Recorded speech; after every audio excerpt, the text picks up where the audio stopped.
Le ministère de délivrance, George A. Birch, ouvrage de 1988.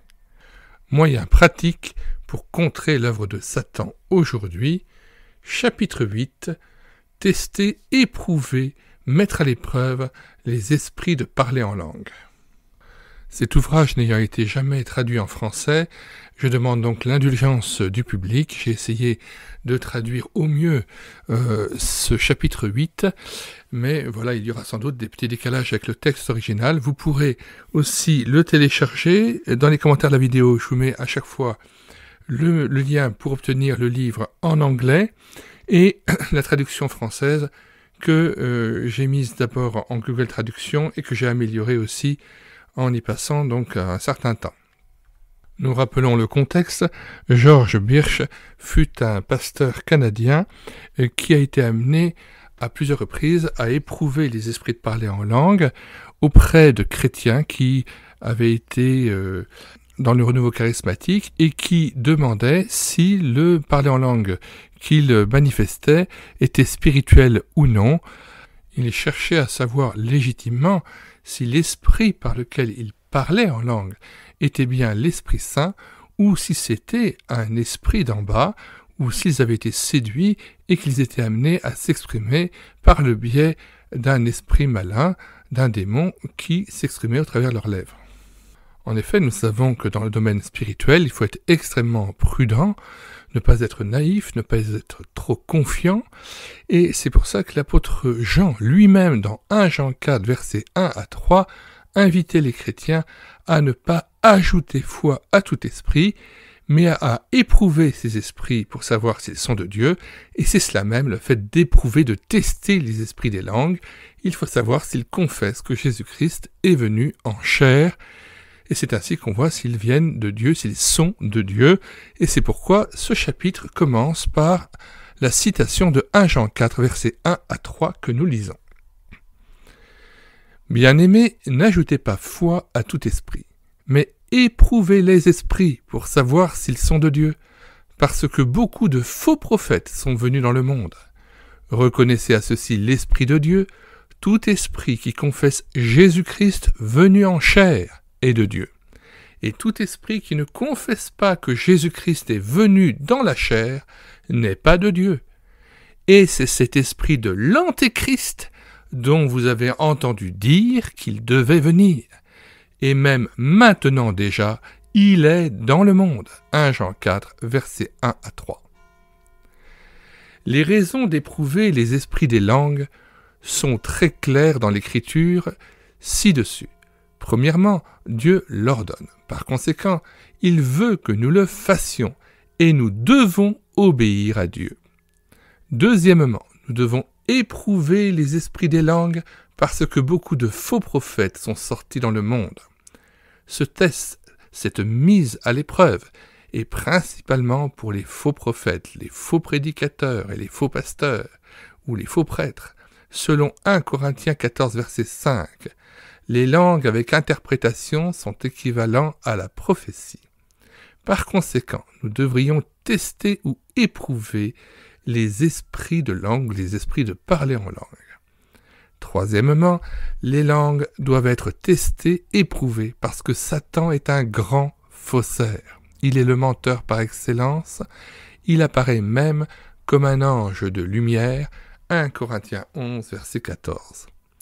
Et quatrièmement, les langues doivent être testées, éprouvées, parce que l'enseignement concernant les langues est souvent tordu, conduisant à beaucoup de tromperies, de supercheries, si nous voulons traduire le terme deception en anglais, et de servitude, d'esclavage spirituel, et constitue des liens puissants.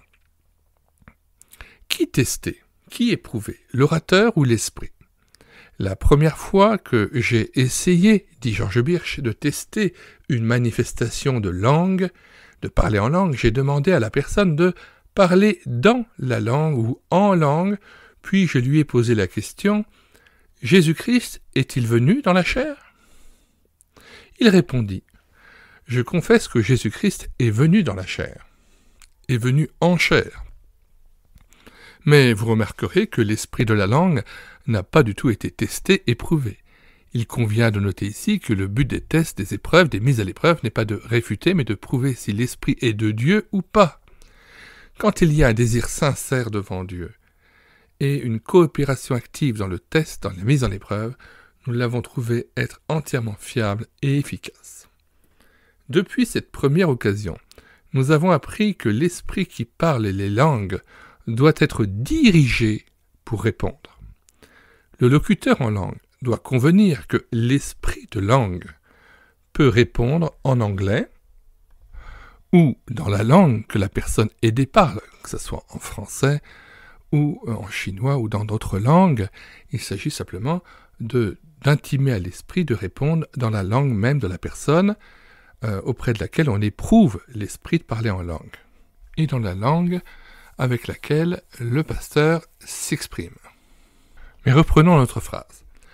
Le locuteur en langue, celui qui parle en langue, doit convenir, avant que cet esprit soit testé, que l'esprit des langues peut répondre dans sa propre langue et que lui-même ne donnera pas la réponse, mais permettra à l'esprit de contrôler ses organes vocaux pour donner la réponse pendant qu'il écoute. Alors, nous testons, nous mettons à l'épreuve l'esprit de la langue directement et allons prouver si cet esprit est de Dieu ou du diable. Histoire de cas. Voici des rapports de cas réels de tests de mise à l'épreuve des esprits des langues. Ma femme, Grace, et moi travaillons ensemble dans ce domaine. Elle prend des notes complètes pendant que je fais les mises à l'épreuve, les tests. Depuis, ces esprits des langues ont utilisé les organes vocaux de la personne. Si et quand il est clairement établi que cet esprit est un démon, nous croyons qu'il est juste que cet esprit soit amené à révéler le caractère faux et mauvais de son travail et à parler par la même bouche que la personne dans laquelle il réside. C'est alors que nous condamnons l'esprit malin et l'envoyons, le texte anglais dit « to the pit », c'est-à-dire dans le puits, entendons par là la fosse, ou alors on pourrait traduire dans l'abîme. Au nom du Seigneur Jésus-Christ. Nous l'envoyons dans l'abîme au nom du Seigneur Jésus-Christ. Notez les pronoms utilisés par l'esprit qui indiquent clairement qu'il s'agit d'une personnalité distincte du chrétien envahi, possédé ou en qui réside cette puissance obscure. Cas numéro 1.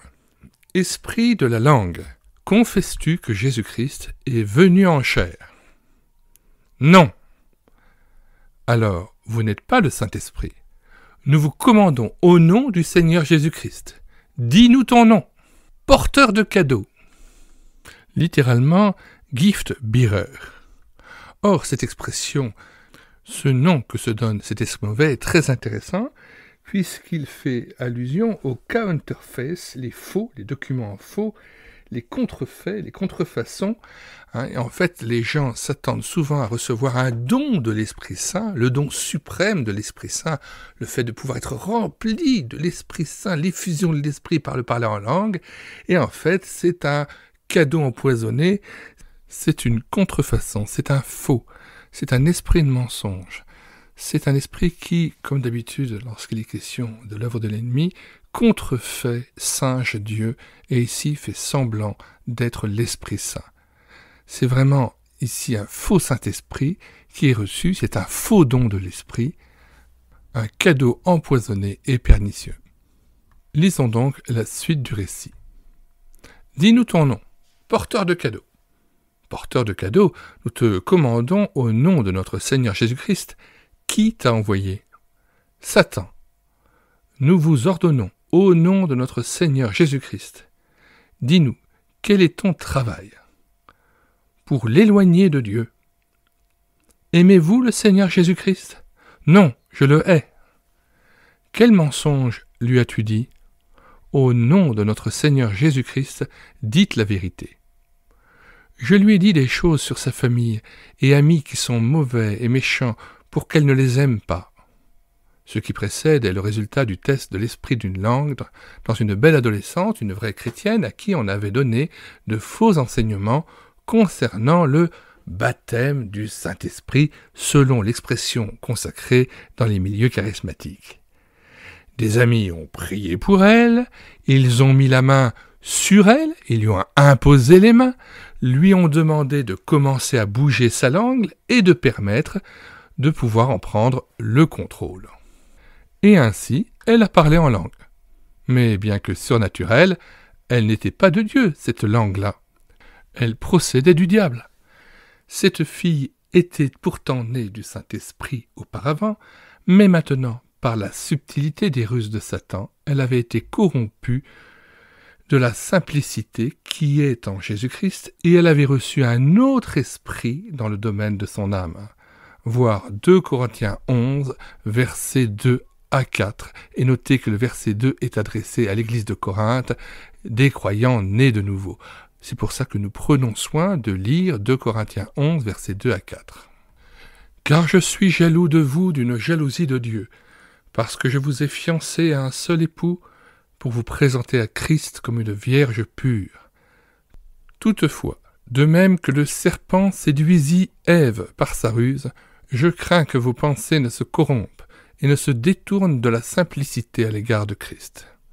Car si quelqu'un vient vous prêcher un autre Jésus que celui que nous avons prêché, ou si vous recevez un autre esprit que celui que vous avez reçu, ou un autre évangile que celui que vous avez embrassé, vous le supportez fort bien. » Retour au texte. Paul exprime sa crainte que Satan ne les détourne d'une foi simple par la doctrine corrompue, par la prédication d'un autre Jésus, ou que par un enseignement tordu, il pourrait être amené à recevoir un autre esprit qu'ils n'avaient reçu. Ils avaient déjà reçu le Saint-Esprit. Je vous le demande instamment, relisez attentivement ce passage de l'Écriture. C'est exactement ce qui est arrivé à cette adolescente dont nous décrivons le cas. Elle a été sauvée par une simple foi en Jésus-Christ, alors que par un faux enseignement, elle a été conduite et poussée à rechercher une expérience d'une langue entre guillemets donnée par un esprit mère, un démon, qu'elle a reçu par le biais d'un faux enseignement. Tout cela démontre l'importance d'éprouver les esprits des langues.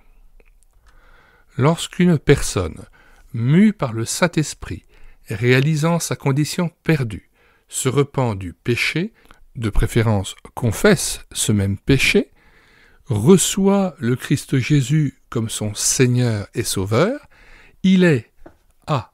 racheté et purifié par le sang de Jésus-Christ. B. né de nouveau du Saint-Esprit. C.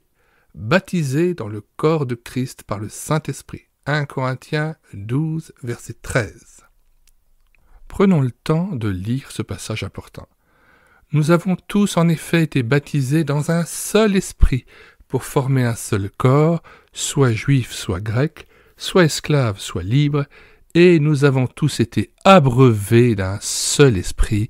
On voit ici que la répétition « un seul esprit » est bien importante et significative. Il n'y a qu'un seul Esprit Saint. Tout autre esprit que le Saint-Esprit est un esprit faussaire, un esprit de mensonge. Retour au texte. D. Cette personne qui est venue à Christ, qui a reçu Jésus-Christ, qui a cru en lui, après s'être repenti et avoir confessé ses péchés. D. Il a reçu un ou des dons spirituels. 1 Corinthiens 12, verset 7, que nous pouvons lire. Je voudrais que tous les hommes fussent comme moi, mais chacun tient de Dieu un don particulier, l'un d'une manière, l'autre d'une autre. Retour au texte. E. Scellé par le Saint-Esprit jusqu'à ce que le Christ vienne.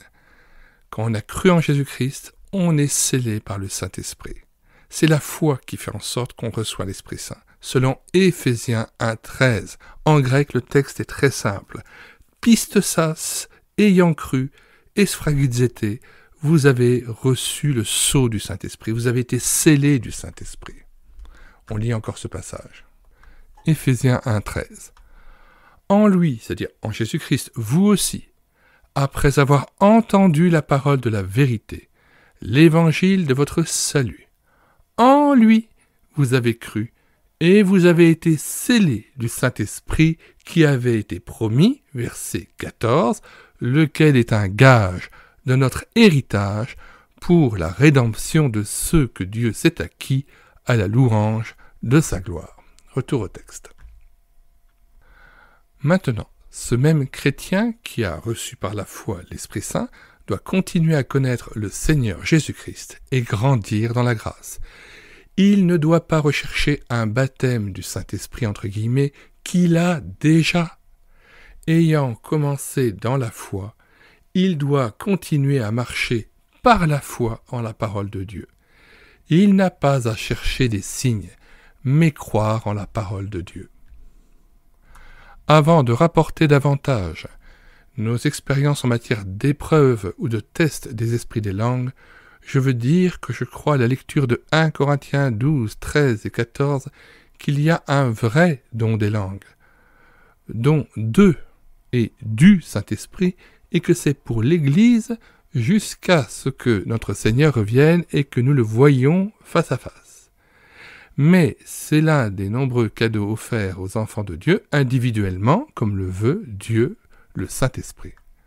Cependant, nous avons appris qu'il existe un grand nombre de langues contrefaites, langues parlées par des démons qui sont entrés et habitent les gens par ignorance et ou tromperie. 1 Corinthiens 12, versets 1 à 3 que nous lisons. Pour ce qui concerne les dons spirituels, je ne veux pas, frères, que vous soyez dans l'ignorance. Vous savez que, lorsque vous étiez païens, vous vous laissiez entraîner vers les idoles muettes selon que vous étiez conduits. C'est pourquoi je vous déclare que nul, s'il parle par l'Esprit de Dieu, ne dit « Jésus est anathème » et que nul ne peut dire « Jésus est le Seigneur » si ce n'est par le Saint-Esprit. Notons déjà, et nous y reviendrons, qu'il est très important que la personne qui laisse éprouver son parler en langue soit à même de pouvoir confesser que Jésus est le Seigneur et qu'il accorde à Christ, en lui rendant gloire, ses titres de gloire. Il est Kyrios, il est le Seigneur. Kyrios en grec veut dire le Seigneur.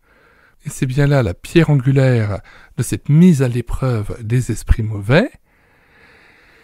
Lorsqu'ils ne veulent pas rendre gloire à Christ, ils refusent de dire que Christ est le Seigneur. Parce que leur Seigneur à eux, c'est l'ennemi de nos âmes. C'est le malin, c'est le dragon, c'est le diable. C'est le révolté par excellence, c'est le contrefacteur et le menteur. Celui qui contrefait les dons de Dieu et qui singe l'Esprit Saint par ce faux parler en langue. Le professeur Gerald E. McGraw, de la Bible de Tekoa Falls College, qui avec ses collègues a testé, a mis à l'épreuve les esprits de langue chez beaucoup de gens, dit « J'ai été étonné du pourcentage élevé des langues démoniaques. Les gens conseillés, c'est-à-dire ici aidés au sein de la cure d'âme, de la relation d'aide, comprennent des gens de pratiquement toutes les parties des États-Unis, des personnes de différents groupes d'âge, occupations et dénominations. Beaucoup, mais pas tous, ont utilisé leur langue dans leur culte privé. C'est très important parce qu'on voit que souvent le piège réside aussi dans certaines assemblées, même non charismatiques, à réserver le parler en langue à leur culte privé dans la chambre en secret et non pas dans l'église, si bien que le parler en langue n'est jamais mis à l'épreuve, n'est jamais interprété, et la personne se met à en parler en langue parfois pendant 40 ans et pendant des heures par jour parfois, sans s'inquiéter de savoir ce que l'esprit de la langue fait dire à ses lèvres, ne s'inquiète même pas de savoir s'il s'agit de blasphème, d'insultes à Dieu, ou de propos qui sont une opposition franche à l'évangile de Jésus-Christ. Nous mettrons d'ailleurs dans les commentaires de cette vidéo un lien vers une conférence de Michel Reboul sur les dangers et dérives du renouveau charismatique catholique. C'est une femme catholique d'ailleurs qui elle-même dénonce l'aspect démoniaque de certains parler en langue. Et donc nous mettrons cette vidéo YouTube en lien dans les commentaires de cette vidéo. Nous poursuivons donc le commentaire de ce professeur. Beaucoup de gens, mais pas tous, ont utilisé leur langue dans leur culte privé. Certains avaient des doutes sur la validité, sur l'authenticité spirituelle de leurs dons, mais beaucoup étaient assez confiants que ce même test, cette même mise à l'épreuve, démontrerait un vrai don du Saint-Esprit. Mais le fait choquant est que plus de 90% de ceux qui ont demandé un test, une mise à l'épreuve des langues qu'ils parlaient, avaient un langage démoniaque. The Alliance Witness, 5 juin 1974. Selon notre propre expérience à ce jour, sur 207 esprits des langues testées mis à l'épreuve, tous, sauf 3, ont été clairement révélés démoniaques. Ces 3-là n'étaient pas clairs, ni prouvés être du Saint-Esprit. Le ministère de délivrance, moyen pratique pour contrer l'œuvre de Satan aujourd'hui. Chapitre 8. Éprouver les esprits de langue, selon l'ordre de Jean dans 1 Jean 4, versets 1 à 3. Deuxième chapitre, 2 autres récits de délivrance. Alors nous voudrions rappeler le contexte de ces entretiens spirituels qui se déroulent entre des personnes qui parlent en langue et qui veulent tester, mettre à l'épreuve cet esprit par lequel il parle en langue pour savoir s'il est de Dieu, s'il est l'expression de l'Esprit Saint ou s'il s'agit d'un piège de l'ennemi, s'il s'agit d'un esprit mauvais. Et à ce moment-là, donc, dans cette cure d'âme, dans cet entretien spirituel, le pasteur essaye de poser des questions et de tester, d'éprouver le parler en langue du chrétien. Cas numéro 2. Cette affaire concerne John et Alice et on l'a mentionné au chapitre 1. Nous rapporterons ici les particularités du test des langues de John et d'Alice.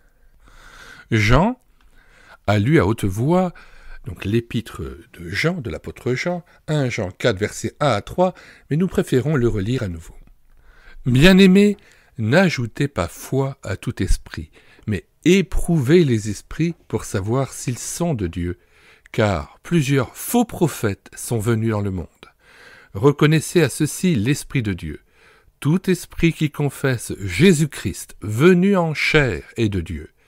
Et tout esprit qui ne confesse pas Jésus n'est pas de Dieu, c'est celui de l'Antéchrist, dont vous avez appris la venue, et qui maintenant est déjà dans le monde. » Et nous poursuivons même la lecture. « Vous, petits enfants, vous êtes de Dieu, et vous les avez vaincus, parce que celui qui est en vous est plus grand que celui qui est dans le monde. Eux, ils sont du monde, c'est pourquoi ils parlent d'après le monde, et le monde les écoute. Nous sommes de Dieu, et celui qui connaît Dieu nous écoute, celui qui n'est pas de Dieu ne nous écoute pas. C'est par là que nous connaissons l'esprit de la vérité et l'esprit de l'erreur. » Nous profitons de la lecture de ce passage de Jean pour lire un autre passage de la deuxième épître de Jean, chapitre 1, « Car plusieurs séducteurs sont entrés dans le monde qui ne confessent point que Jésus-Christ est venu en chair. Celui qui est tel, c'est le séducteur et l'antéchrist. Prenez garde à vous-même, afin que vous ne perdiez pas le fruit de votre travail, mais que vous receviez une pleine récompense. Quiconque va plus loin et ne demeure pas dans la doctrine de Christ n'a point Dieu. Celui qui demeure dans cette doctrine a le Père et le Fils. Si quelqu'un vient à vous et n'apporte pas cette doctrine, ne le recevez pas dans votre maison et ne lui dites pas « salut », car celui qui lui dit « salut » participe à ses mauvaises œuvres.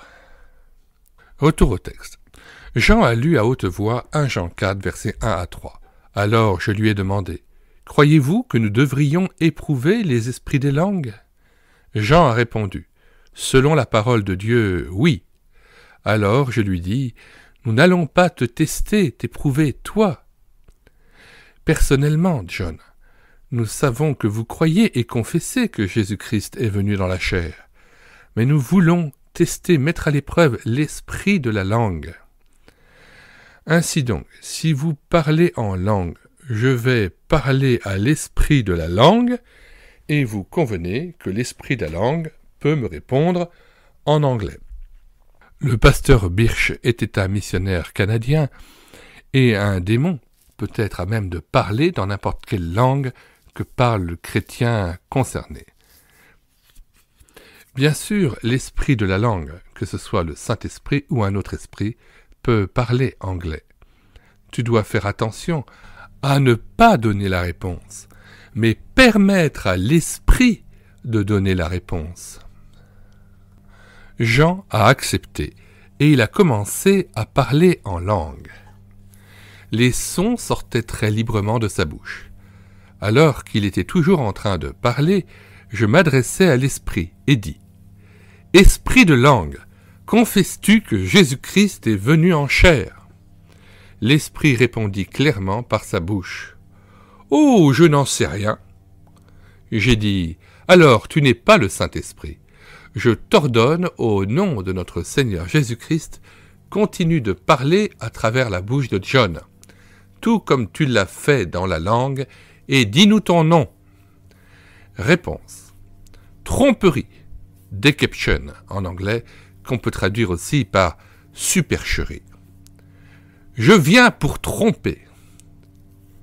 Tromperie. Nous te l'ordonnons au nom de notre Seigneur Jésus-Christ, dis-nous la vérité. Qu'est-ce que Satan t'a demandé de faire à Jean? Réponse. Pour le tromper, sous la forme de la lumière de la spiritualité. Est-ce que c'était une langue que vous parliez? Réponse. Non. Y a-t-il un sens à ces mots? Non. Alors, tout cela était une tromperie. Maintenant, nous te commandons. Tromperie, au nom du Seigneur Jésus-Christ, dis-nous, quand es-tu entré dans Jean? Réponse. Quand il m'a cherché. Quand était-ce? Réponse. Quand il l'a reçu. Alors j'ai demandé à John de renoncer à cet esprit avec moi, et il a répété après moi. J'appartiens au Christ Jésus. Je suis né du Saint-Esprit. Mon corps est le temple du Saint-Esprit qui est en moi. Je renonce à vous, tromperie ou esprit de mensonge. Toi, tu es un démon envoyé par Satan et tu es venu par tromperie. Maintenant, j'annule tout ce que je t'ai donné. Tu devras reconnaître ta défaite et aller dans la fosse. Le terme employé ici en anglais était pit, c'est-à-dire le puits, la fosse, l'enfer, ou ici on pourrait traduire par l'abîme. Et aller dans l'abîme, au nom du Seigneur Jésus-Christ. Amen. J'ai dit à tromperie, esprit de mensonge, reconnais-tu subir ta défaite par notre Seigneur Jésus-Christ, par le sang de la croix? Le démon répondit, oh oui. Alors nous tous avons commandé à ce mauvais esprit, au nom de notre Seigneur Jésus-Christ, qu'il sorte de Jean et aille dans l'abîme. Après cela, nous avons eu un temps de louange et d'action de grâce à Dieu, et nous lisons une partie de l'Écriture. Chacun de nous avons choisi un verset de cette portion, avons lu et donné une explication à son propos. Ensuite, nous avons eu une autre série de prières et de louanges. Et après cela, nous avons testé l'esprit de la langue d'Alice. Cas numéro 3. Alice était une enfant de Dieu. Elle avait parlé en langue depuis plus de 20 ans. Mais elle avait beaucoup de problèmes, tels que des inquiétudes, des doutes et des peurs dans sa vie.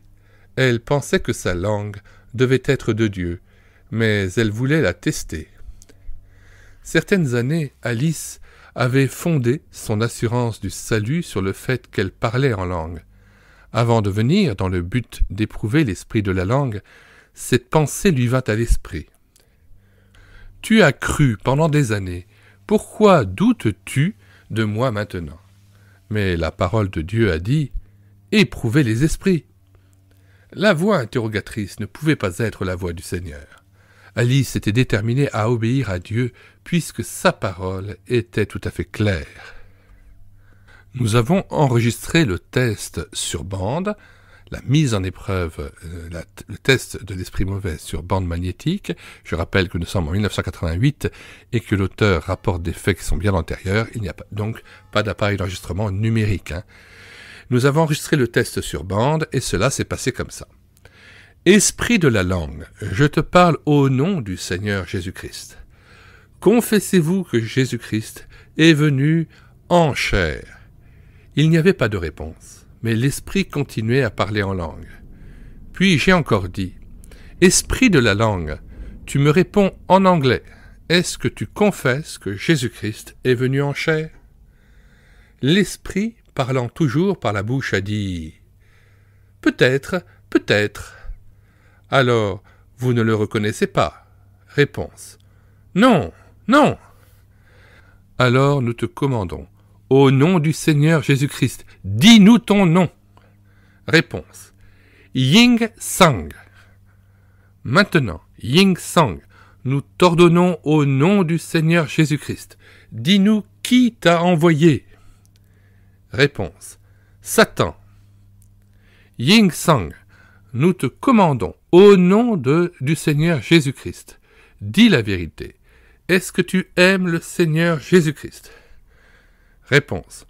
Non, je le hais. Je le déteste. Il ne m'intéresse pas. Ying Sang, nous t'ordonnons au nom de notre Seigneur Jésus-Christ, dis-nous, qu'est-ce que Satan t'a chargé de faire à Alice? Réponse.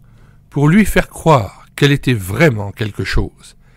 Elle était fière d'être une si merveilleuse chrétienne, mais elle ne l'est pas, elle ne l'est pas, elle n'est pas bonne, elle n'est pas bonne.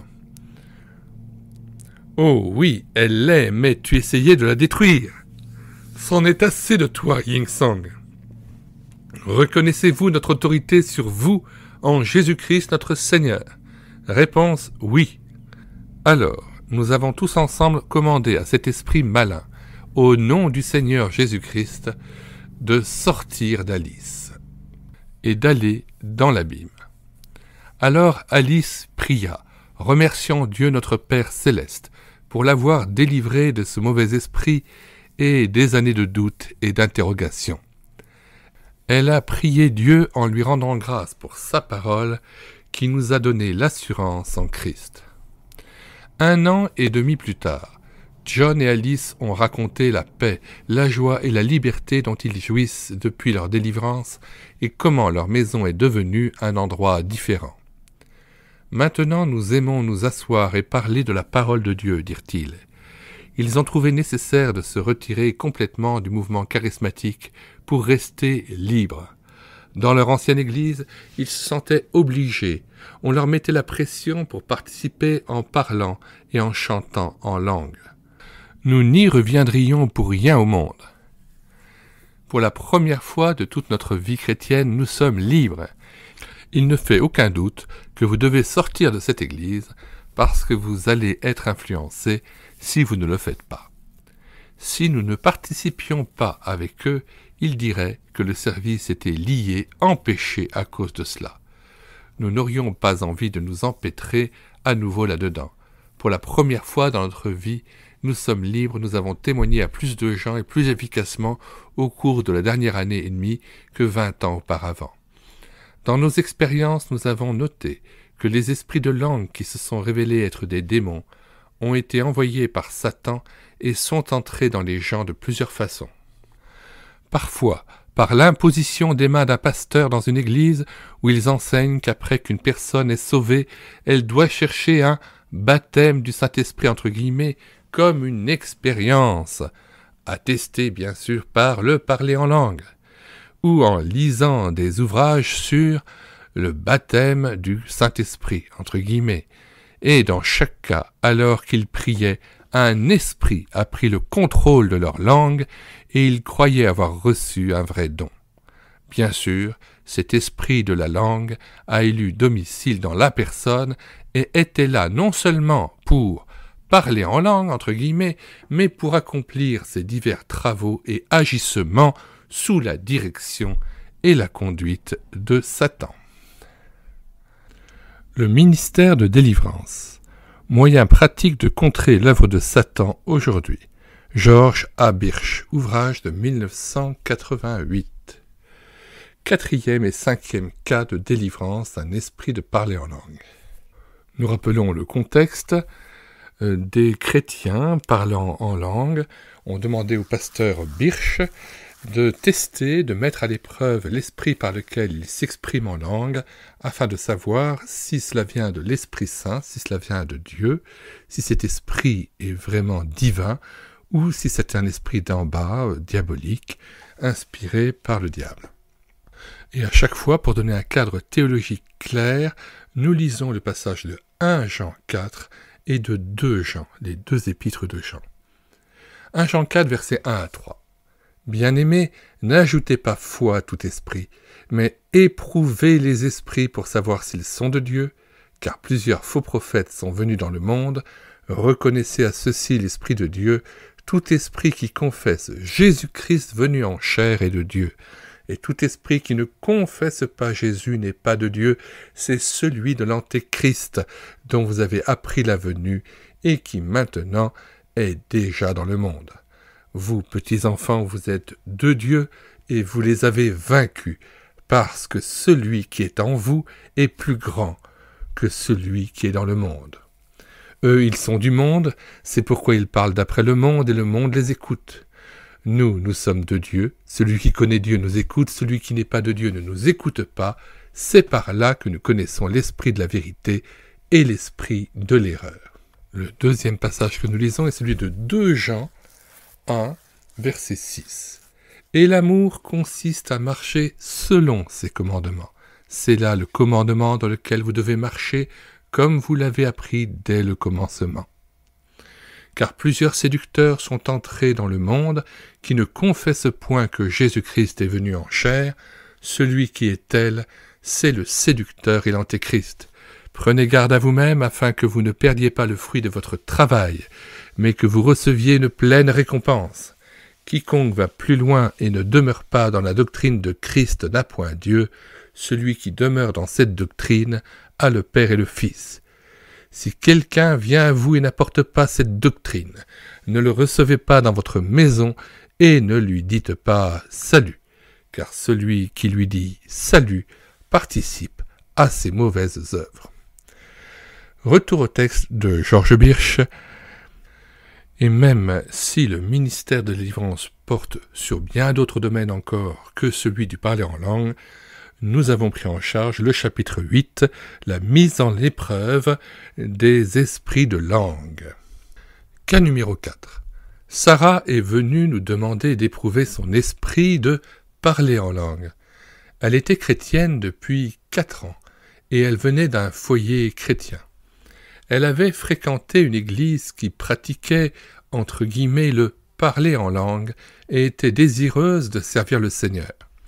Sarah avait rejoint un groupe de jeunes qui voyageaient de lieu en lieu, témoignant pour le Seigneur. Tous les autres dans le groupe parlaient en langue sauf Sarah.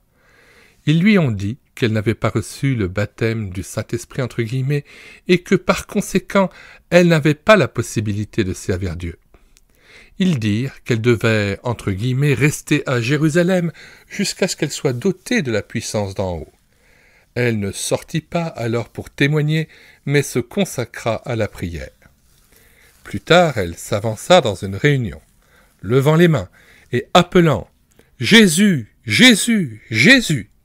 Puis elle a commencé à babiller avec sa bouche. L'esprit a pris le dessus, et elle était en train de parler en langue entre guillemets. Tout le monde criait et se réjouissait que Sarah ait reçu le baptême du Saint-Esprit entre guillemets. Sarah avait entendu dire qu'il y avait des langues contrefaites données par des esprits trompeurs et que l'esprit de la langue devait être testé. Elle nous a également dit qu'une partie de ce groupe de jeunes était maintenant dépendant de la drogue et d'autres étaient derrière les barreaux. Elle-même était troublée par ses propres mensonges, ses colères, et le fait de prendre le nom de Dieu en vain, ainsi que ses mauvaises pensées. La confrontation initiale avec l'esprit était similaire au cas précédent, mais en réponse à la question du nom, sous-entendu lorsque nous lui avons demandé de dévoiler son nom à cet esprit. Or, nous le précisons dans le domaine spirituel et dans la Bible, le nom renvoie toujours à l'identité d'un être, à sa personne même. Donc, en réponse à la question du nom, c'est-à-dire à la question que nous avons demandé au démon pour savoir quel était son nom, de dévoiler son identité, le démon a répondu « Lucifer », avec 3 associés, Saül, Démétrius et Judas. Alors le démon cria « Je te hais, je te hais !» En même temps, Sarah a essayé de me saisir la gorge pour m'étouffer, mais a été retenue au moment où j'ai réclamé l'autorité et la protection de notre Seigneur, comme dans Luc 10, verset 19. Nous lisons ce passage. « Voici, je vous ai donné le pouvoir de marcher sur les serpents et les scorpions, et sur toute la puissance de l'ennemi, et rien ne pourra vous nuire. » Verset 20. « Cependant ne vous réjouissez pas de ce que les esprits vous sont soumis, mais réjouissez-vous de ce que vos noms sont écrits dans les cieux. » Retour au texte. Et le pasteur Birch de noter « Il n'y a pas eu d'autre tentative de violence, comme les démons étaient maintenant liés. » Les démons ont également rapporté qu'ils sont entrés dans Sarah le 17 août dans une réunion en langue entre guillemets et que leur travail était entre guillemets pour l'aveugler de la vérité et lui voiler la vérité. Ils ont également affirmé qu'ils ont pris le contrôle de la langue de Sarah et qu'ils étaient tout-puissants. Sarah a renoncé à ses démons comme envoyés de Satan, a déclaré qu'elle appartenait au Christ et a annulé ou repris tout le terrain qu'elle avait pu donner ou céder à Satan. Les démons sont sortis d'elle et sont allés dans l'abîme, quand on le leur a ordonné au nom de notre Seigneur. Notez que les démons parlent toujours d'eux-mêmes dans la première personne, et de la personne envahie possédée à la 3e personne. C'est une identification très claire de leur personnalité. Il y a ceux qui disent « Quand nous demandons à Dieu du pain, il ne nous donnera pas une pierre. » C'est mal de douter, c'est mal d'éprouver l'esprit. Mais Dieu nous a recommandé d'éprouver les esprits et nous a mis en garde contre les contrefaçons. Certains des chemins communs qui mènent à l'esclavage de cette nature sont évidentes dans l'histoire de Sarah. 1.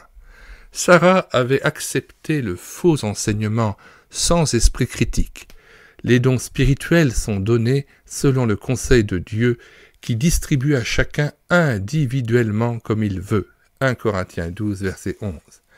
Elle voulait ce que ses pairs, c'est-à-dire les autres personnes de son âge, ses égaux, avaient. Elle a cherché le don, pas le donateur. 2. Elle n'est pas venue à notre Père céleste par Jésus-Christ, Jean 14, 6, que nous citons. Jésus lui dit « Je suis le chemin, la vérité et la vie. Nul ne vient au Père que par moi. » Elle ne lui a pas demandé de la remplir de son Saint-Esprit. Luc 11, verset 13. Si donc, méchants comme vous l'êtes, vous savez donner de bonnes choses à vos enfants, à combien plus forte raison le Père Céleste donnera-t-il le Saint-Esprit à ceux qui le lui demandent. Éphésiens 5, verset 18. Ne vous énivrez pas de vin, c'est de la débauche, soyez au contraire remplis de l'Esprit. Retour au texte. 3. Elle n'a pas donné au Seigneur Jésus-Christ ses titres. Nul ne peut appeler Jésus « Seigneur » entre guillemets, si ce n'est par le Saint-Esprit. 1 Corinthiens 12, verset 3, que nous citons déjà à partir du verset 1. Pour ce qui concerne les dons spirituels, je ne veux pas, frères, que vous soyez dans l'ignorance. Vous savez que, lorsque vous étiez païens, vous vous laissiez entraîner vers les idoles muettes selon que vous étiez conduits. C'est pourquoi je vous déclare que nul, s'il parle par l'Esprit de Dieu, ne dit « Jésus est anathème », c'est-à-dire réprouvé, maudit, et que nul ne peut dire « Jésus est le Seigneur » si ce n'est par le Saint-Esprit. Or, j'aimerais ouvrir une petite parenthèse sur ce point, et vous pourrez l'écouter aussi dans la vidéo YouTube « Les dangers et dérives du renouveau charismatique catholique », la conférence de Michel Reboul. Eh bien, lorsque des gens se mettent à parler en langue, lorsqu'il y a des gens qui sont capables de traduire la langue par laquelle ils parlent, que ce soit l'indonésien, le chinois ou autre langue encore, on a été surpris de voir que lorsqu'il y avait dans la salle une personne qui parlait cette langue étrangère-là, elle était surprise et sidérée de voir que les paroles qui étaient dites n'étaient pas de paroles de louange et d'adoration à Dieu, mais des paroles souvent qui anathémisaient, qui rejetaient Christ, qui exprimaient soit des blasphèmes, des injures ou des anathèmes envers le Seigneur Jésus. Et donc, évidemment, il ne s'agissait pas de l'Esprit Saint qui s'exprimait, mais bien des esprits de blasphème, des esprits mauvais qui avaient réussi à s'immiscer dans le corps de Christ et à introduire, à infiltrer l'Église. Retour au texte.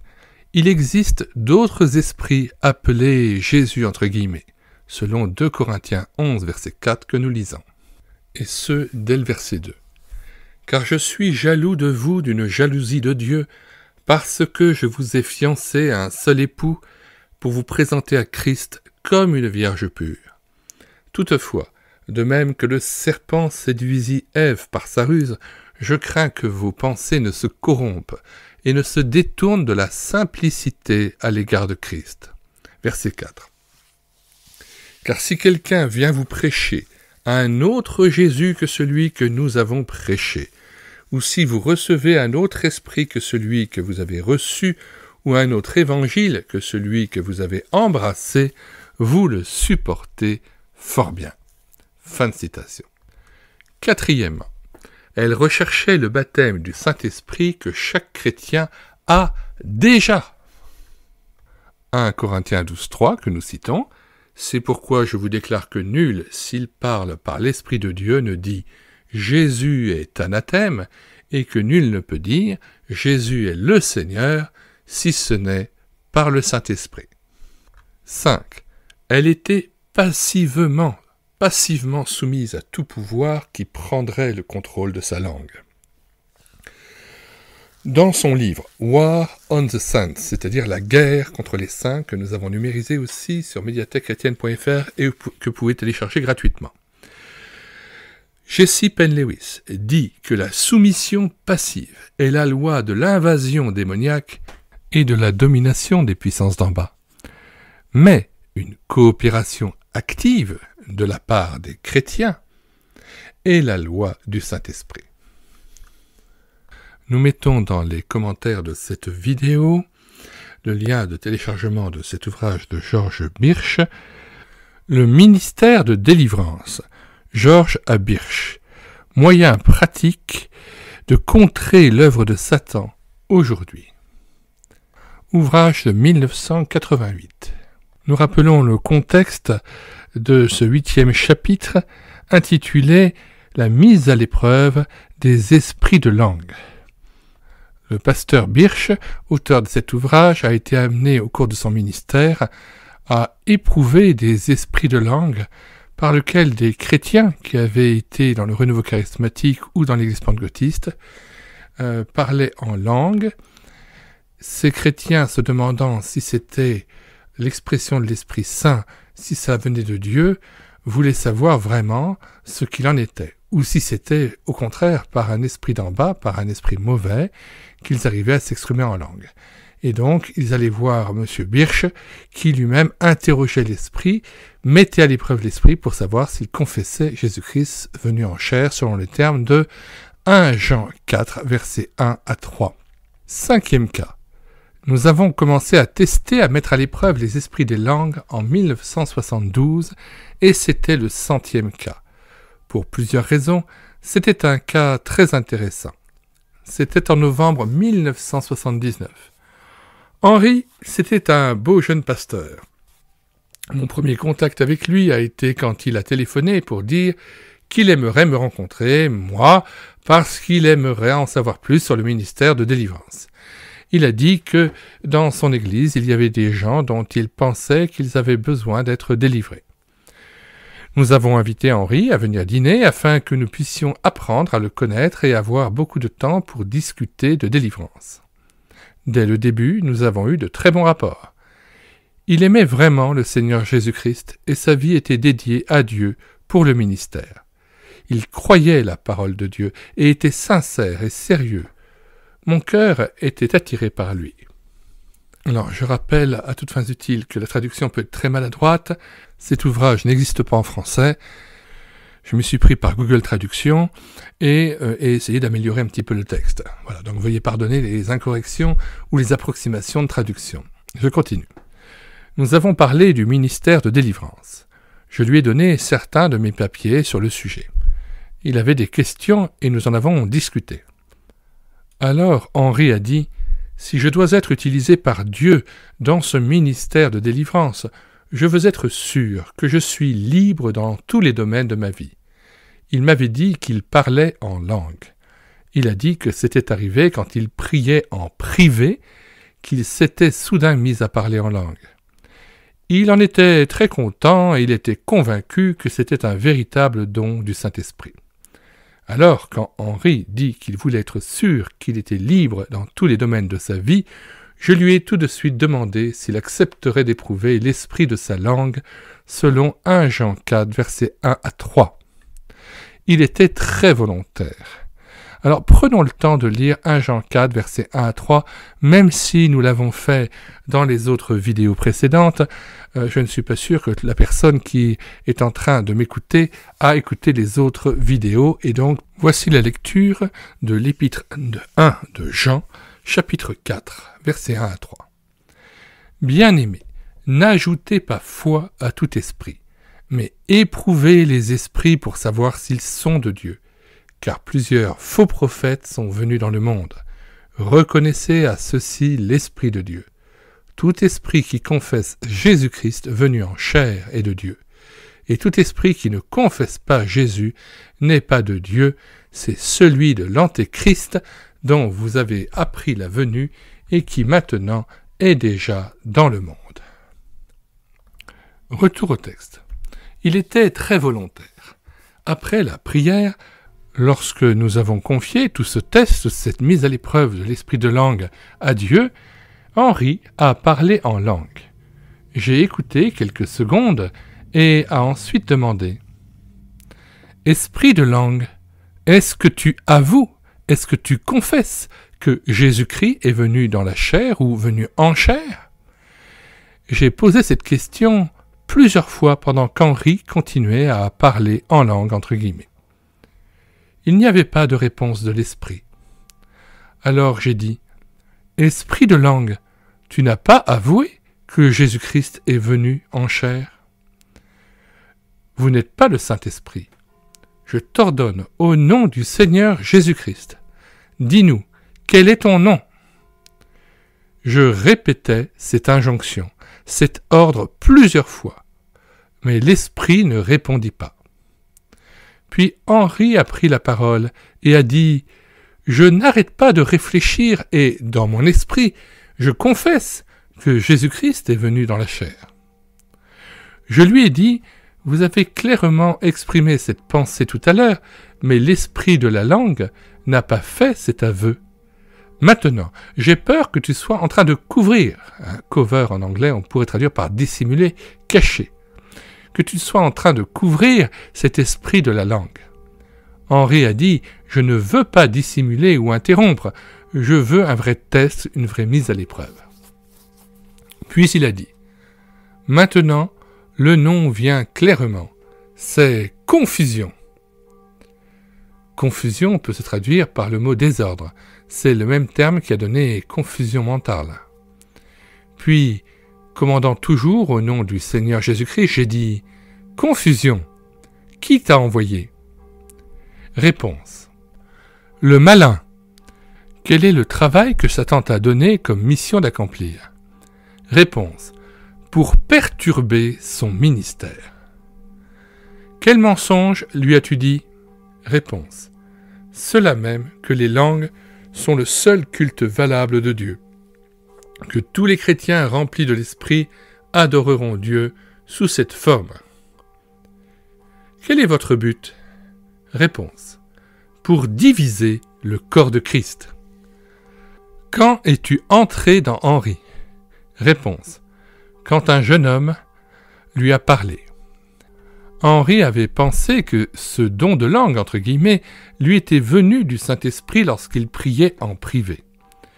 Maintenant, il se souvenait très clairement que lorsqu'un jeune homme, qui aimait beaucoup le nouveau mouvement charismatique, lui a parlé avec beaucoup d'enthousiasme sur le baptême du Saint-Esprit, entre guillemets, et le signe évident qui l'accompagnait, à savoir le parler en langue, entre guillemets. Il avait accepté cet enseignement très facilement. Mais maintenant, la tromperie était très claire pour lui. Henri a renoncé au mauvais esprit. Ensemble, nous avons ordonné à l'esprit confusion, entre guillemets, ou trouble, entre guillemets, de sortir hors de lui et d'aller dans l'abîme au nom de notre Seigneur Jésus-Christ. Le ministère de délivrance, Georges Birch, chapitre 8, éprouver, tester, mettre à l'épreuve les esprits de parler en langue. Et cela dans l'esprit de 1 Jean 4, versets 1 à 3, où l'apôtre Jean nous invite à ne pas ajouter foi à tout esprit, mais à les éprouver pour savoir s'ils sont de Dieu. De même, dans 1 Jean 2, la même recommandation est donnée sous notre forme. Nous recommandons, pour une meilleure compréhension de ce qui va être dit, d'écouter d'abord au préalable les vidéos précédentes, afin de ne pas être trop déphasé ou surpris de ce qui va être dit maintenant, et afin qu'il y ait un contexte général qui soit davantage compris de l'auditeur. Existence d'un faux esprit de Jésus. Marc fréquentait une église qu'il pensait être un peu formelle et morte. Il voulait aller là où l'action était, entre guillemets. Alors, il a assisté à une réunion charismatique. Les mains étaient mises sur lui et il a été, comme il l'appelle, tué dans l'esprit, entre guillemets. Slain signifie mort, et the slain, ce sont les morts, être tué dans l'esprit. C'est une expression très curieuse, d'ailleurs, qui est assez effrayante. Il était allongé sur le sol dans une sorte de transe. Quand il revint à lui, il louait Jésus d'une voix forte et il a continué à louer Jésus. Quand je l'ai interrogé à ce sujet, il était tout à fait clair qu'il ne faisait pas l'éloge du Seigneur Jésus, mais juste Jésus. Le Saint-Esprit veut que nous honorions Jésus de tous ses titres. Marc a également reçu un don des langues qui s'est avéré démoniaque. Le nom de cet esprit était Domenigaio. L'épreuve ultérieure de l'esprit des langues indiqua qu'il était entré dans Marc quand il a été tué dans l'esprit. L'expression tué dans l'esprit, on l'a vu tout à l'heure avec slain. Et que son but était que Marc suive Satan. Au cours de cette mise à l'épreuve spirituelle, le nom Jésus, entre guillemets, revenait sans cesse à l'esprit de Marc. Alors nous avons commandé au nom du Christ Jésus notre Seigneur, s'il y avait un démon en Marc, nommé Jésus, entre guillemets, afin qu'il donne son nom. Une voix répondit en disant que son nom était, entre guillemets, Jésus, Jésus du diable. Son œuvre était de tromper Marc et de voler la gloire de Dieu. Cela est également entré en lui lorsqu'il a été tué dans l'esprit. Lui aussi, ce démon a été chassé au nom du Seigneur Jésus-Christ. Un autre cas impliquant un Jésus de Satan peut être documenté. Cathy est venue nous voir pour tester l'esprit de langue. L'esprit des langues a donné son nom comme Jacob, entre guillemets, et dit que Jésus, entre guillemets, l'avait envoyé. Après un nouvel interrogatoire, le démon a admis que le Jésus, entre guillemets, qu'il avait envoyé était un Jésus de Satan, entre guillemets. Ce démon et d'autres ont été jetés hors de Cathy. L'importance des titres de Jésus. Permettez-moi de souligner très brièvement l'importance de donner au Seigneur Jésus-Christ ses titres. Dans les évangiles, notre Seigneur est appelé Jésus encore et encore. C'est un bien précieux nom signifiant sauveur. Matthieu 1, verset 21. C'est aussi un nom humain. Paul adresse ses salutations à Jésus appelé Justus. Colossiens 4, verset 11. Dans les pays hispanophones, Jésus est un nom pour les hommes. Au temps de Jésus, beaucoup de gens le connaissaient comme Jésus, Jésus de Nazareth, mais peu l'ont reconnu comme le Christ. Dans Matthieu 16, verset 16, Pierre, lorsque Jésus a demandé à ses disciples « Et vous, qui dites-vous que je suis ?» Pierre a répondu « Tu es le Christ, le Fils de Dieu vivant. » Christ expliqua à quel point Pierre était béni, car Dieu lui-même lui avait révélé cela. Ensuite, dans Matthieu 16, verset 20, il chargea ses disciples de ne dire à personne qu'il était le Christ. Le temps n'était pas encore venu de le proclamer. Après la crucifixion, la résurrection et l'ascension du Seigneur Jésus et la venue du Saint-Esprit sur le jour de la Pentecôte, Pierre a proclamé, acte 2, verset 36, « Désormais que toute la maison d'Israël sache avec certitude que Dieu a fait ce même Jésus que vous avez crucifié, à la fois Seigneur et Christ. » Notez maintenant que dans les Épîtres, contrairement aux Évangiles, notre Seigneur reçoit ses titres encore et encore. Lisez Éphésiens 1, versets 1 à 3. Et voyez comment notre Seigneur Jésus est honoré de ses titres. Et encore dans Philippiens, chapitre 2, versets 9 à 11, que nous citons, « C'est pourquoi Dieu l'a souverainement élevé et lui a donné un nom qui est au-dessus de tout nom, afin qu'au nom de Jésus, tout genou fléchisse dans les cieux, sur la terre et sous la terre, et que toute langue confesse que Jésus-Christ est Seigneur, à la gloire de Dieu le Père. » Fin de citation. Une expérience faussement glorieuse. Roger et sa femme étaient chrétiens, cherchant à servir Dieu, mais ils étaient très troublés par les tentations, dépressions, doutes, peurs, etc. Roger parlait en langue. Il était tout prêt à le tester et à l'éprouver. Et lors de l'affrontement, de la confrontation spirituelle qui suivit, l'esprit de la langue a donné son nom comme « blasphème » entre guillemets. Il disait « Mon nom est blasphème, car je parle dans un langage blasphématoire. Je ne supporte pas Dieu. » Roger m'a raconté une expérience que lui et sa femme avaient souvent. Même s'ils étaient parfaitement convaincus que l'esprit de la langue et d'autres esprits qui étaient identifiés et chassés étaient les mauvais esprits envoyés par Satan, pourtant il a insisté sur le fait que cette expérience particulière qu'ils appelaient, entre guillemets, pratiquer la présence de Dieu devait être authentique et de Dieu parce que c'était si glorieux. Lui et sa femme s'asseyaient souvent ensemble avant un repas. Le repas devenait froid car ils sentaient une puissance venir sur eux et ils ont pensé qu'ils étaient dans la présence même de Dieu. J'ai demandé à Roger d'écrire pour moi ce qu'il dirait alors qu'il cherchait à s'approcher de Dieu de cette façon. Voici ce qu'il a écrit. Pratiquez la présence de Dieu. Jésus, Jésus, nous savons que vous êtes ici avec nous. Nous reconnaissons votre présence. Bienheureux Jésus, précieux Jésus, louez votre saint nom. Puis Roger a décrit comment un pouvoir viendrait sur eux et que l'expérience serait si merveilleuse qu'ils étaient convaincus qu'ils étaient, entre guillemets, dans la présence de Dieu.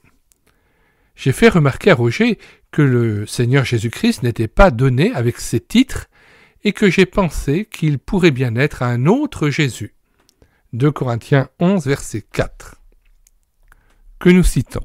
« Car si quelqu'un vient vous prêcher un autre Jésus que celui que nous avons prêché, ou si vous recevez un autre esprit que celui que vous avez reçu, ou un autre évangile que celui que vous avez embrassé, vous le supportez fort bien. » Retour au texte. Roger était très disposé à éprouver cet esprit. Voici les notes que ma femme a enregistrées à l'époque. S'il y a un autre Jésus qui est entré dans Roger par la soi-disant pratique de la présence de Dieu, nous te l'ordonnons au nom du Seigneur Jésus-Christ, avance et donne ton nom. Réponse. Jésus l'impie. Combien d'associés avez-vous avec vous dans Roger? Réponse. J'ai beaucoup d'amis avec moi.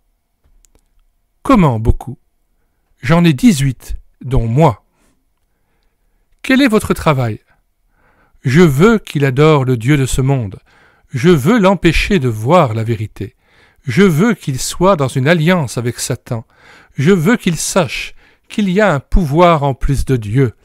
Je suis venu le garder dans les ténèbres. Je veux le tenir le plus loin possible de Dieu. Je lui ai causé beaucoup de confusion et j'ai réussi. Nous avons alors condamné ce démon avec 2 Corinthiens 4, versets 4 à 6, que nous lisons. Dès le verset 3. Si notre évangile est encore voilé, il est voilé pour ceux qui périssent, pour les incrédules dont le Dieu de ce siècle a aveuglé l'intelligence, afin qu'ils ne vissent pas briller la splendeur de l'évangile de la gloire de Christ, qui est l'image de Dieu.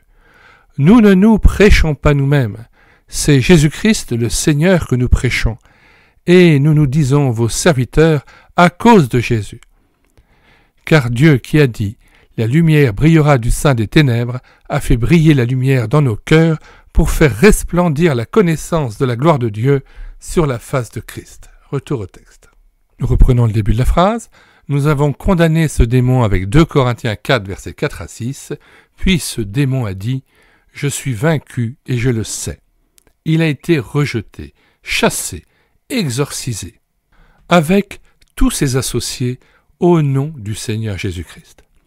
Roger et sa femme ont été merveilleusement délivrés par notre Seigneur. Ils sont libres et joyeux et ont été habitués à être une aide et une bénédiction pour les autres, en particulier pour les personnes qui ont été trompées comme ils l'avaient été. Ce cas illustre très clairement qu'un chrétien doit marcher par la foi en la parole de Dieu, non par la vue et non par des sentiments qui peuvent être liés avec les sens du corps et avec les émotions de l'âme ou charnelles. 2 Corinthiens 5, verset 7, Romains 1, verset 16 à 17. Les vrais sentiments spirituels suivront la foi. Luc 10, verset 21, Galates 5, verset 22-23. En nous-mêmes, nous ne sommes pas à la hauteur de Satan. Sa grande sagesse et sa beauté ont été corrompues par sa chute. Il peut apparaître comme un loup déguisé en mouton. Il est comme un lion rugissant s'apprêtant à dévorer les imprudents. Il peut apparaître comme un ange de lumière. Satan peut donner le plus délicieux sentiment de paix et de joie. Il peut donner le maximum de visions glorieuses. Diverses personnes ont décrit et même prouvé, entre guillemets, leurs expériences, qui pourtant se sont avérées d'origine démoniaque, en citant la joie, la paix et le bonheur qui les accompagnaient. On parle bien sûr de ces expériences. De tels sentiments sont une incitation pour permettre le contrôle de l'esprit des chrétiens. La leçon que nous devons apprendre est de suivre la parole de Dieu. Les vrais sentiments spirituels suivront, mais la vérité doit venir en premier. Le ministère de délivrance, George Birch. Chapitre 8, le test ou la mise à l'épreuve des esprits de langue, ou esprits de parler en langue.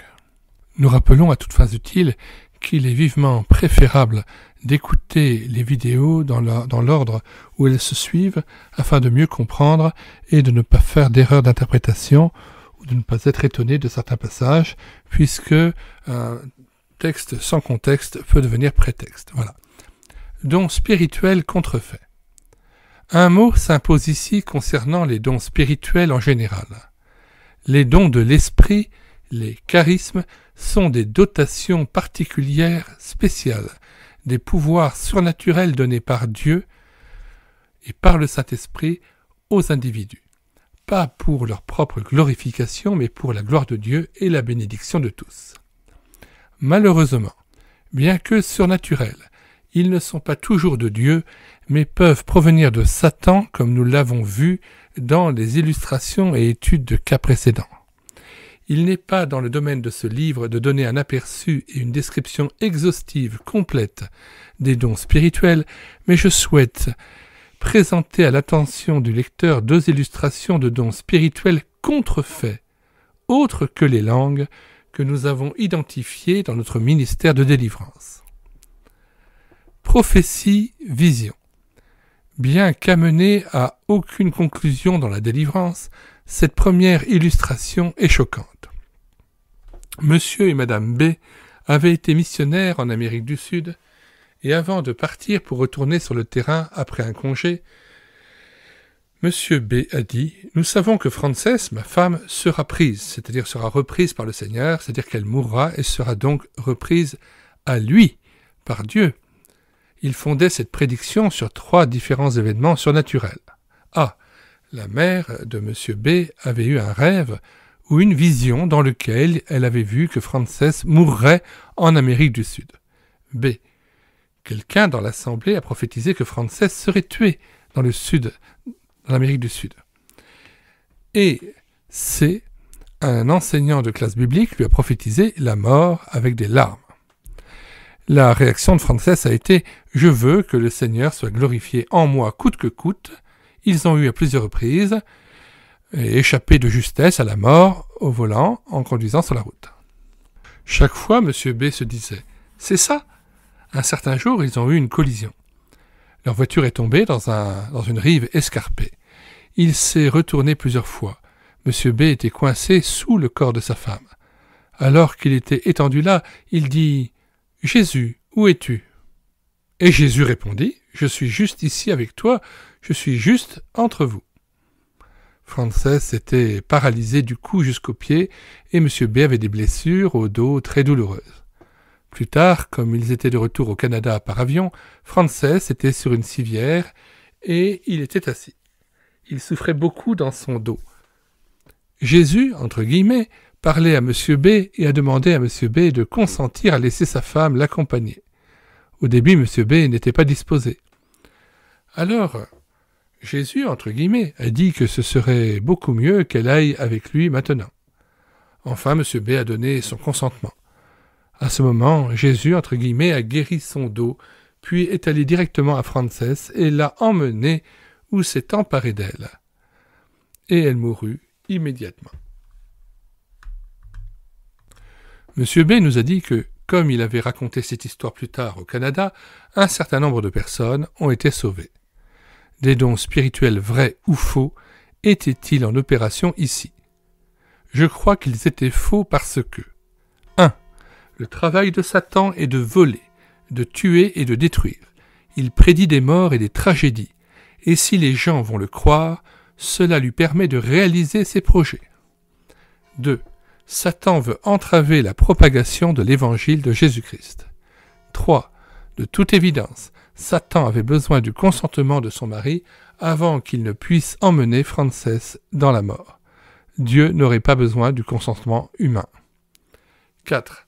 Monsieur B ne priait pas notre Père céleste, mais à Jésus entre guillemets, dont il y a beaucoup de faux. L'utilisation du nom Jésus entre guillemets seul, sans son titre complet, le Seigneur Jésus-Christ, est suspect comme nous l'avons déjà vu. Cet incident, à mon avis, illustre la tromperie et même la mort qui est possible grâce à l'utilisation de dons spirituels faux et trompeurs. Certes, nous ne pouvons pas prouver la nature fausse de ces manifestations dans la mesure où nous ne les avons pas éprouvées. Cependant, nous arrivons à notre conclusion à cause des principes bibliques qui sont appliqués. Prophétie, interprétation des langues, faux culte. Kay avait 25 ans lorsqu'elle est venue nous voir. Elle a été sauvée, a connu le salut à l'âge de 19 ans et peu après s'est profondément impliquée dans le mouvement charismatique moderne. Elle a parlé en langue, a reçu le don d'interprétation et le don de prophétie. Ayant écouté une cassette sur le thème des cadeau contrefait, entre guillemets, Kay est venue et nous a demandé de tester les esprits en elle qui manifestaient ces divers dons.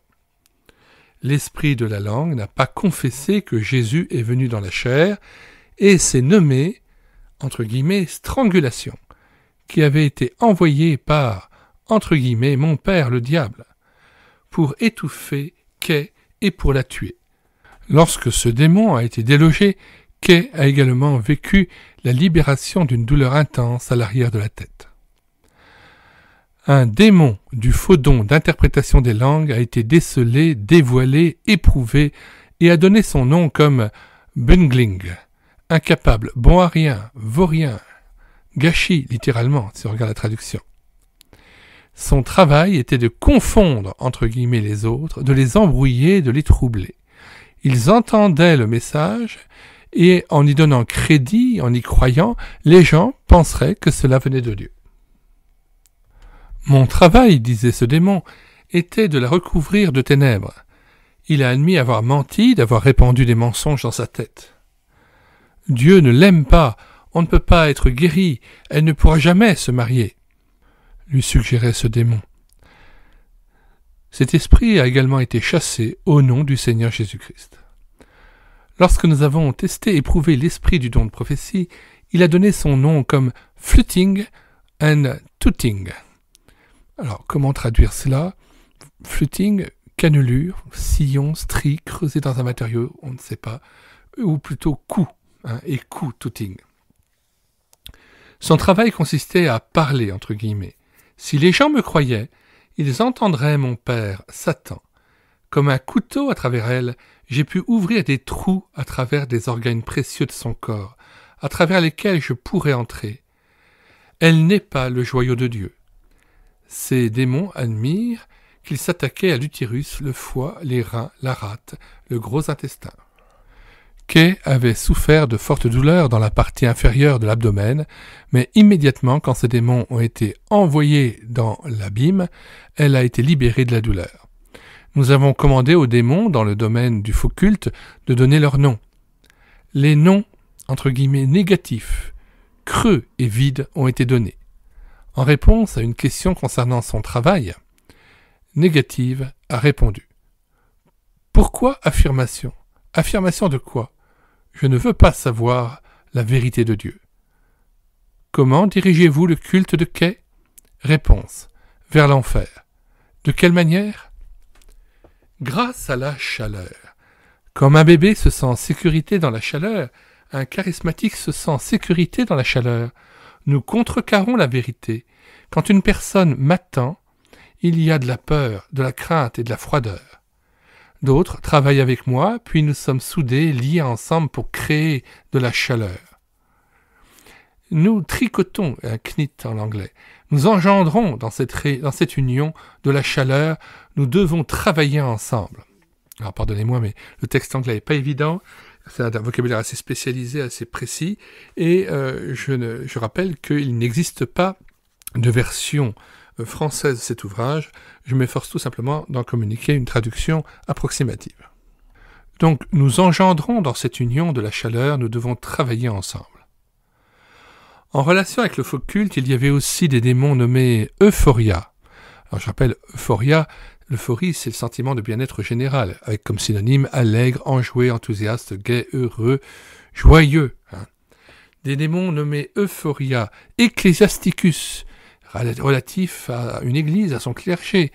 On sait que Satan singe la vie de piété en église.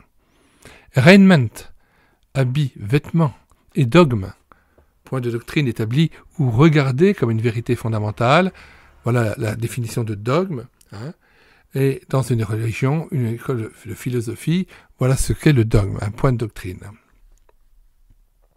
Alors curieusement, un démon qui se fait appeler dogme peut être spécialisé en quelque sorte dans les fausses doctrines. Le travail d'Euphoria était de donner une impression de sainteté, d'air chaud autour d'elle, de sorte qu'elle sentirait qu'elle est dans une sainte présence. Je crée plus de ténèbres, j'en ai engendré une partie, disait le démon. Nous avons également ordonné que s'il y avait des démons dans Kay qui s'appelaient Jésus, entre guillemets, qu'ils auraient à répondre. La réponse était « Par quelle autorité faites-vous demander nos noms ?» J'ai dit « Sur l'autorité de notre Seigneur Jésus-Christ. » Alors le nom a été donné. Le Jésus exsangue. Curieusement, ce qui signifie qu'il a perdu son sang, blafard, très pâle, blême, pâle.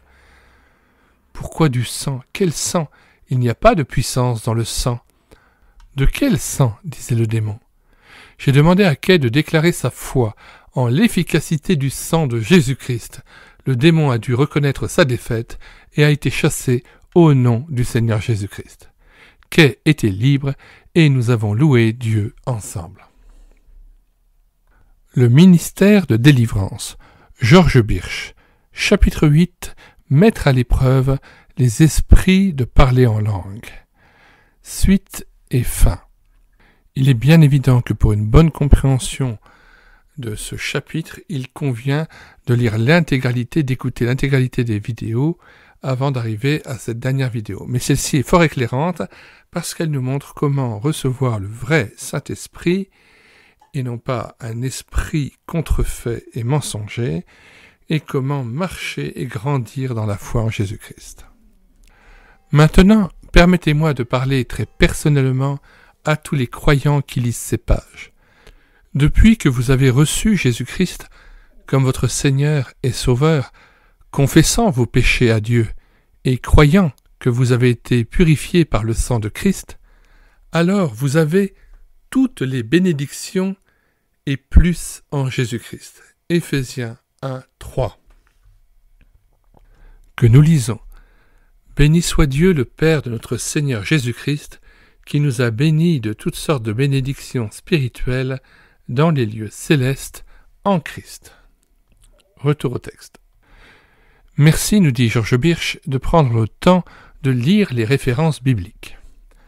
Premièrement, vos péchés sont pardonnés. Éphésiens 1, 7. Eh bien, prenons le temps de lire les références bibliques. Éphésiens 1, 7. En lui, nous avons la rédemption, c'est-à-dire le rachat par son sang, la rémission, c'est-à-dire le pardon des péchés, selon la richesse de sa grâce. L'auteur cite maintenant 1 Jean 1, 5 à 9, et nous le lisons. La nouvelle que nous avons apprise de lui, et que nous vous annonçons, c'est que Dieu est lumière, et qu'il n'y a point en lui de ténèbres.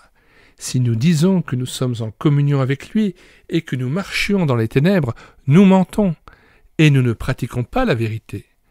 Mais si nous marchons dans la lumière, comme il est lui-même dans la lumière, nous sommes mutuellement en communion, et le sang de Jésus son Fils nous purifie de tout péché. Si nous disons que nous n'avons pas de péché, nous nous séduisons nous-mêmes, et la vérité n'est point en nous. Et au verset 9, si nous confessons nos péchés, il est fidèle et juste pour nous les pardonner et pour nous purifier de toute iniquité. Retour au texte. Deuxièmement, vous êtes justifiés, déclarés justes.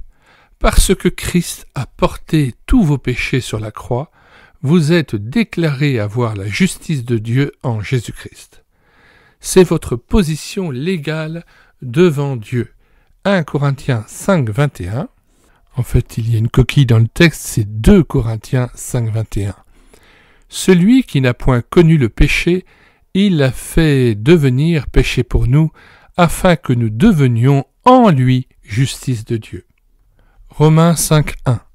Étant donc justifiés par la foi, nous avons la paix avec Dieu par notre Seigneur Jésus-Christ. Troisièmement, tu es né de nouveau du Saint-Esprit, et tu es un enfant de Dieu. Jean 1, versets 12 et 13. Mais à tous ceux qui l'ont reçu, à ceux qui croient en son nom, elle a donné le pouvoir de devenir enfants de Dieu, lesquels sont nés non du sang, ni de la volonté de la chair, ni de la volonté de l'homme, mais de Dieu. Vous êtes membres de Dieu et de la famille de Dieu. Éphésiens 1, 5, 6. Nous ayant prédestinés dans son amour à être ses enfants d'adoption par Jésus-Christ, selon le bon plaisir de sa volonté, à la louange de la gloire de sa grâce qu'il nous a accordée en son bien-aimé. 4. Vous avez été baptisés par le Saint-Esprit dans le corps de Christ, et vous avez bu, vous avez été abreuvés dans un seul esprit. Vous êtes membres du corps de Christ, l'Église. Ainsi, vous avez fait l'expérience du baptême du Saint-Esprit. 1 Corinthiens 12, verset 13. Nous citons le texte. Nous avons tous, en effet, été baptisés dans un seul esprit, pour former un seul corps, soit juif, soit grec, soit esclave, soit libre, et nous avons tous été abreuvés d'un seul esprit. 5. Dieu vous a donné un ou plusieurs dons spirituels. Aucun chrétien n'est perdu ou oublié. La manifestation de l'esprit est donnée à chacun pour l'utilité commune. 1 Corinthiens 12, 7. Or, à chacun, dit l'apôtre Paul, aux Corinthiens, la manifestation de l'esprit est donnée pour l'utilité commune. Retour au texte. Dieu vous a donné les dons qu'il veut que vous ayez pour le travail, entendant par là pour le service de Dieu. Dieu a choisi pour vous. 1 Corinthiens 12, verset 11. Nous citons. Un seul et même esprit opère toutes ces choses, les distribuant à chacun en particulier comme il veut. Éphésiens 2,10. Car nous sommes son ouvrage, ayant été créés en Jésus-Christ pour de bonnes œuvres que Dieu a préparées d'avance, afin que nous les pratiquions. Retour au texte. 6. Tu as été scellé du Saint-Esprit de la promesse. Vous êtes à Dieu pour toujours. Éphésiens 1, versets 13 et 14. Nous citons. En lui, vous aussi, après avoir entendu la parole de la vérité, l'évangile de votre salut, en lui, vous avez cru et vous avez été scellés du Saint-Esprit qui avait été promis, lequel est un gage de notre héritage pour la rédemption, pour le rachat de ceux que Dieu s'est acquis à la louange de sa gloire. Retour au texte. Le Saint-Esprit témoigne avec ton esprit que tu es un enfant de Dieu. Oui, alors on voit là les limites de la traduction Google. Le texte second dit « Le Saint-Esprit rend témoignage à notre esprit que nous sommes enfants de Dieu. » Romains 8, versets 15 à 16. Et vous n'avez point reçu un esprit de servitude pour être encore dans la crainte, mais vous avez reçu un esprit d'adoption par lequel nous crions « Abba », c'est-à-dire « Père ». L'Esprit lui-même rend témoignage à notre esprit que nous sommes enfants de Dieu. Retour au texte. 7. Tu es devenu héritier d'un héritage éternel. Éphésiens 1, 11. En lui, nous sommes aussi devenus héritiers, ayant été prédestinés suivant la résolution de celui qui opère toutes choses d'après le conseil de sa volonté. Retour au texte. Profitons de nos bénédictions en Jésus-Christ et louez Dieu pour ses bénédictions. 1 Thessaloniciens 5, versets 16 à 18. Soyez toujours joyeux, priez sans cesse, rendez grâce en toutes choses, car c'est à votre égard la volonté de Dieu en Jésus-Christ. Mais grandir. Premièrement, traitez le péché. Entrez dans la lumière de la présence de Dieu, faites une liste de vos péchés aussi loin que vous pouvez vous souvenir. Galates 5, versets 19 à 21. 1 Jean 1, versets 5 à 10. Avouez vos péchés à Dieu et revendiquez la purification par le sang du Christ. Vous devez croire que vous êtes pardonnés parce que Christ a porté tous vos péchés sur la croix. Il a payé le plein prix de votre rachat. 2. Présentez votre corps à Dieu comme un sacrifice vivant. Cela consiste dans le fait de faire de lui le Seigneur de votre vie, de vivre pour lui. Romains 12, versets 1 à 2, que nous lisons. Je vous exhorte donc, mes frères, par les compassions de Dieu, à offrir vos corps comme un sacrifice vivant, saint, agréable à Dieu, ce qui sera de votre part un culte raisonnable. Ne vous conformez pas au siècle présent, mais soyez transformés par le renouvellement de l'intelligence, afin que vous discerniez quelle est la volonté de Dieu, ce qui est bon, agréable et parfait. Troisièmement, demandez à Dieu de vous remplir du Saint-Esprit.